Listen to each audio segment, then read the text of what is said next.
आपने पेप्सी का तो नाम ही सुना होगा, कोल्ड ड्रिंक बनाती है कंपनी है, लेकिन साथ में एक और चीज बनाती है, आपने खाया भी होगा, और वो है लेज के चिप्स, आलू के चिप्स। जो आप पैकेट खोलते हैं तो आपको देखेंगे कि सारे आलू बिल्कुल सेम साइज के। कैसे मिलता होगा इनको ऐसे आलू? क्योंकि मैं जब मेहमानों के लिए दम आलू बनाने की कोशिश करता हूं, और मैं हमारे यहाँ पे जो सब्जी वाले हैं उनको फोन लगाता हूं और कहता हूं पवन यार मुझे जो आलू है ना बिल्कुल सेम साइज के देना। पवन मेरा यार है तो वो भी बोरी खोल के बिल्कुल कोशिश करता है सेम साइज के आलू मुझे दे दे, लेकिन ऊंच नीच तो होता है क्योंकि बोरे में आलू जो आते हैं सब अलग अलग साइज के होते हैं। तो आप सोचते होंगे कि पेप्सी वालों को या कोई भी चिप्स कंपनी को ऐसे सेम साइज के आलू कहां से मिल जाते हैं? कॉन्ट्रैक्ट फार्मिंग से। जी हां, पेप्सी ने कई राज्यों में वहां के किसानों के साथ कॉन्ट्रैक्ट साइन किया हुआ है, और वहां पर क्या होता है, पेप्सी उनको अपनी स्पेशल बीज देती है आलू उगाने के। किसान आलू उगाते हैं और वो जो उपज होता है वो पेप्सी को ही बेचते हैं। पंजाब में आप देखेंगे तो पिछले 2 दशक से पेप्सी लगातार वहां पे आलू उगा रही है, और वो आलू खरीदकर उससे पोटैटो फ्राइज बनते हैं, पोटैटो चिप्स बनते हैं। अब वहां पर कुछ लोग कहते हैं, जो विशेषज्ञ हैं वो कहते हैं कि इससे पंजाब में एक पोटैटो रेवोल्यूशन आ गया है, जिसको आप कह सकते हैं आलू की क्रांति।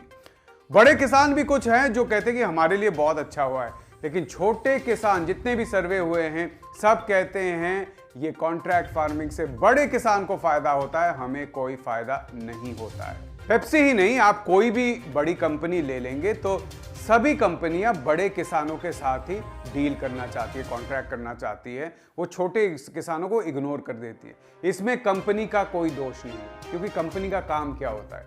उनका काम होता है मुनाफा बनाना, मुनाफा दिखाना। वो यहाँ पर किसान के भले के लिए खेती करने नहीं आए हैं, किसान के भले के लिए कॉन्ट्रैक्ट फार्मिंग नहीं करने आए हैं, वो मुनाफा कमाना चाहती है। अब आप देखिए कि चिप्स के लिए अगर एक टाइप का आलू है, स्पेशल बीज है जिसको पेप्सी ने रजिस्टर भी कर रखा है, तो बीज किसान को देना पड़ता है, साथ में जो इनपुट होते हैं जैसे फर्टिलाइजर हुआ, कीटनाशक हुआ, ये भी सस्ते में एक टाइप का डिस्काउंट पर किसान को देती है पेप्सी। साथ में टेक्निकल जितनी भी जानकारी होती है कि इसको उगाना कैसे, अलग टाइप का बीज है, इसको उगाने का तकनीक भी अलग होता है, ये भी सपोर्ट पेप्सी देती है। हर 15-20 दिन में, 1 महीने में आकर सर्वे करती है कि ठीक से हो रहा है या नहीं।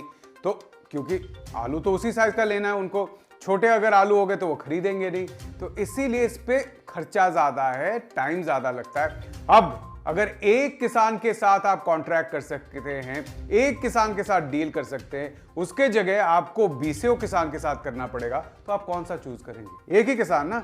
इसीलिए जहां जहां पर भी कॉन्ट्रैक्ट फार्मिंग हो रहा है वहां वहां पर एक तरीके की उल्टी गंगा बह रही है। उल्टी गंगा मैं क्यों कह रहा हूं? क्योंकि आप देखिए कि हमारे देश में जब भी जहां पर भी धान हो या गेहूं या दालें हो, जहां पर भी ये उगाए जाते हैं, क्या होता है कि बड़े जो फार्मर हैं, बड़े किसान हैं, वो छोटे फार्मर्स को, छोटे किसानों को बटाई में अपना खेत दे देते हैं, या खेत का एक हिस्सा दे देते हैं। कहते हैं कि आप इसमें उगाइए, जो भी बन रहा है, फसल बन रहा है, उसका एक भाग मुझे दे दीजिए।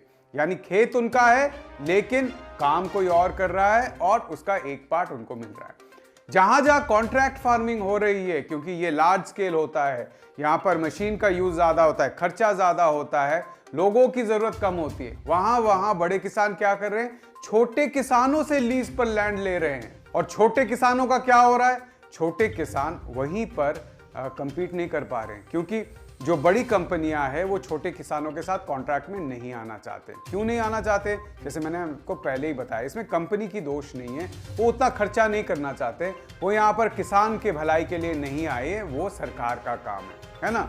तो आप देखिए कि छोटे किसान कंपीट नहीं कर पाते तो वो अपना जमीन दे देते हैं बड़े किसानों को, और जमीन को किसी और को देकर वो काम ढूंढने निकलते हैं कहीं और, चाहे वो शहर हो या गांव में ही कोई और काम। और आप जानते हैं मोदी सरकार के टाइम पर काम का क्या हुआ है, रोजगार के अवसर का क्या हुआ है? बिल्कुल गोल हो गए हैं, जीरो है, कम हो गया है। पिछले 6 सालों में काम के अवसर घट गए हैं। तो साफ है कि छोटे किसान के लिए बहुत ही बुरा हुआ है। कभी कभी छोटे किसान क्या करते हैं, लालच में आ जाते हैं, उनको भी चाहिए कि अगर मैं ये बड़े किसान जो आलू पैदा कर रहे हैं या जो भी चीज़ पैदा कर रहे हैं वो मैं भी कर लूँ तो मुझे भी फ़ायदा होगा, क्योंकि इस पर रिटर्न अच्छा है।